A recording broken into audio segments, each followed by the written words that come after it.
How to delete a post on your Instagram account.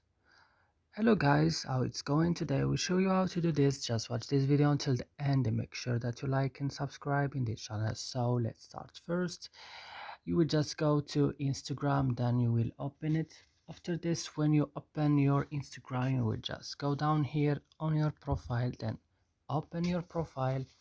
Then when you open your profile, you will go, for example, for the picture that you wanna delete. You will go to it, then you will go to this 3 point, then you will go to the last delete. You will just click and click if you wanna go it to archive or delete, and you will just click delete and it will delete.